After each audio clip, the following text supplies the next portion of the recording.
Potrebujú vôbec trailové závodky Carbon?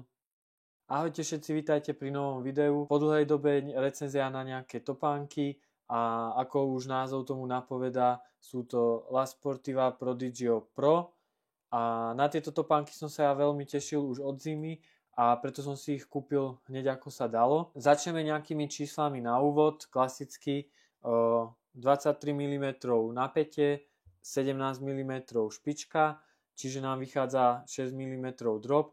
Minimálne takéto čísla som našiel ja na internete. Keďže to boli moje prvé La Sportivy, tak som nevedel, akú veľkosť si mám vybrať. Bežne nosím Hoky 41,1 tretina a tieto som kupoval 41,5 a sedia mi úplne presne. S tým číslovaním je to trošku pre mňa chaotické, ale aspoň si nájde viacej ľudí veľkosť, ktorá im bude vyhovovať. Moje veľkosti vážia 258 gramov a to je tu teda na nich aj nejaké to blato. Aktuálne v nich mám už nabehaných vyše 180 km a tak som si povedal, že to už je celkom čas, kedy som s týmito pánkami zžitý, mám na ne nejaký názor, viem, čoho sú schopné a chcel som sa s vami o tom podeliť. Väčšina tých kilometrov je nabehaných v tréningu, zatiaľ som behal do nejakých 30 km max. Zároveň som v nich zabehol jeden 20 km pretek vo Svite, kde boli ťažké podmienky, bol tam sneh, blato,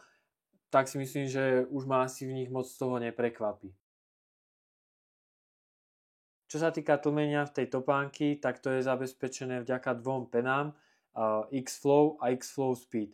Pena X-Flow, to je tá, ktorú vidíme, tak tá je taká tvrdšia a tá nám zabezpečuje nejakú stabilitu a vnútri v nej je vsadená pena X-Flow Speed, ktorá je mäkšia a vďaka tomu tá topánka je rýchlejšia, dynamickejšia a je tam vlastne lepšia návratnosť tej energie počas behu. Tá topánka je veľmi mäkká, pohodlná, ale zároveň keď sa snažím bežať rýchlo, tak mi tá topánka dovolí bežať rýchlo. Tá energia sa tam jednoducho nestratí. Ako som už na začiatku povedal, v tejto topánke nie je karbonový plát, ale je tam niečo obdobné. Povedal by som, že je to podobné tomu, čo používa Salomon, tzv. Rock plate, ale La Sportiva to volá X-Flow Speed Film. Je to niečo medzi plastom a penou, by som povedal. Vlastne vidíme to aj tu na cez ten otvor v topánke a funkcia tejto veci je, že zabezpečuje to tiež stabilitu a nejaký komfort v prípade technického terénu, kedy nám tie ostré kamene udierajú cez spodok topánky do noh. Čo sa týka toho gripu, ten je úplne že brutálny. Vôbec sa mi nešmykalo ani na snehu, ani v blate, takže by som povedal, že týmto topánkam môžete dôverovať aj v technickom teréne, aj v zlých podmienkach. A čo som sa dočítal, tak ten grip, tá guma, je vlastne vyrobená z toho istého materiálu, ktorý používajú pri výrobe lezečiek a nástupových topánok pre lescov, takže určite v tom majú dobré skúsenosti, o tom asi nikto nepochybuje. Ten tvar topánky napovedá tomu, že bude slúžiť hlavne tým, ktorí hľadajú nejakú rýchlosť, či už v ultratraile, alebo aj v nejakých skyrunningových pretekoch. Veľmi dobre sa mi bežalo aj na betóne, kedy som prechádzal z jedného lesa do druhého, alebo podobne, čiže veľmi dobre sa v nich bežalo aj po betóne, ale to, aký dopad by to malo na ten grip, tak to už neviem. Po tých 180 km, ktoré som nabehal, je ten grip ako nový a trúfnem si povedať, že toho ešte veľa vydrží. Čo sa týka toho zvršku, tak je tu použitá technológia, ktorú nazývajú PowerWire a je to v podstate taká ako hustotkaná sieť, ktorá vlastne na tom vrchu je menej hustá a po tých bokoch je to veľmi husto tkané a týmto vlastne zabezpečuje takú stabilitu a obopne to veľmi pekne tú nohu. Prvé, čo mne napadlo, je, že je to veľmi podobné Adidas Prime X, čo sú vlastne cestné topánky a tiež majú tkaný ten zvršok. Veľmi mi to proste pripomína to, že keď si to ukážeme, tak toto vyzerá na Adidasoch a takto to vyzerá na La Sportivách. Samozrejme, že tuto to bude asi niečo pevnejšie, pretože sa ráta s tým, že človek môže zakopnúť a podobne, ale jednoducho mne to veľmi pripomína ten zvršok, ktorý je použitý pri Adidasoch. Čiže vo vrchnej časti sú priedušné a flexibilné. Po bokoch a pri špičke je vlastne viac taká husto tkaná a zabezpečuje to oporu pri behu. Na tejto topánke nie je jazyk, je to vlastne spravené formou takej ponožky a toho som sa trošku obával, ale v podstate je to veľmi príjemné. Avšak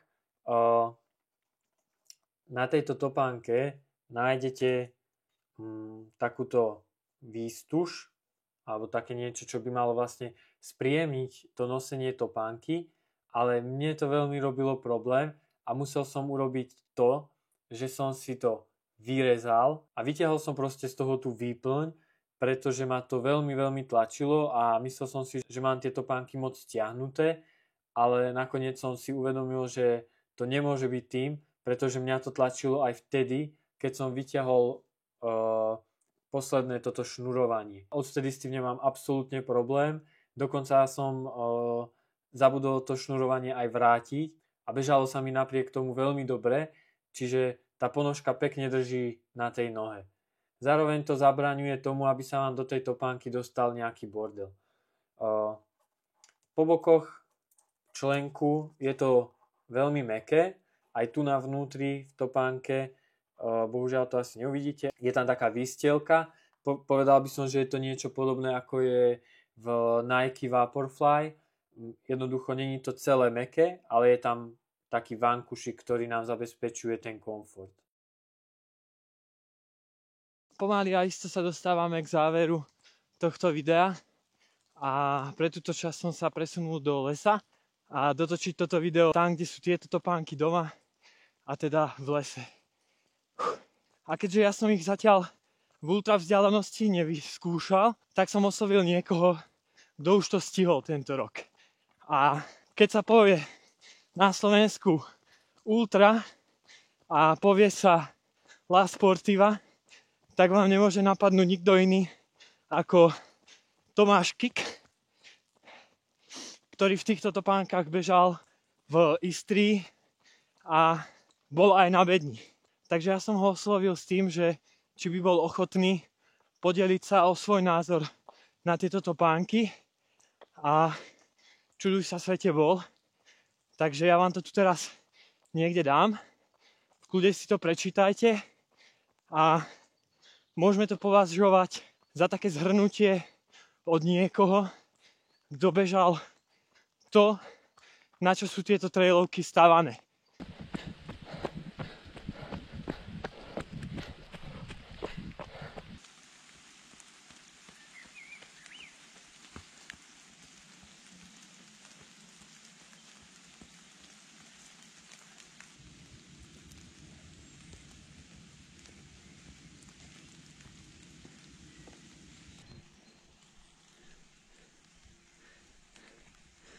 OK, takže ak by som mal nejako zhrnúť to, pre koho tieto topánky sú, tak určite z nich budú ťažiť najviac tí, ktorí budú v nich behať ultra. Zároveň, ak niekto hľadá pohodlnú trailovú topánku na tréningové objemy, určite tú topánku ocenia aj takí, ktorí možno nie sú úplne najrýchlejší bežci. Možno, že to bude pre nich mierne taký overkill. Ak tú topánku nájdete niekde na internete, ja neviem, za 150 až 170 eur, tak určite by som neváhal a išiel by som do nej a kupoval ju. Je to topánka, ktorá kombinuje trailovú technickosť, výbušnosť a nízku váhu s materiálmi, ktoré čerpajú inšpiráciu aj zo sveta lezenia a zároveň aj spĺňajú také tie trendy, ktoré aktuálne v bežeckom svete sú, a teda je to taký ten výrazný tvar, rocker a taktiež kombinácia kvalitných a ľahkých materiálov. Takže ak hľadáte výkon aj v technickom teréne, tak táto topánka sa vám určite bude páčiť. To je odo mňa všetko a ja dúfam, že toto video sa vám bude tiež páčiť. Prosím vás, dajte mi vedieť, ako sa vám toto video páčilo, či už nejakým komentárom pod video, alebo nejak osobne. Budem za to veľmi rád, za akúkoľvek spätnú väzbu a dúfam, že si pozrete aj ďalšie videá. Ahojte a behu zdar.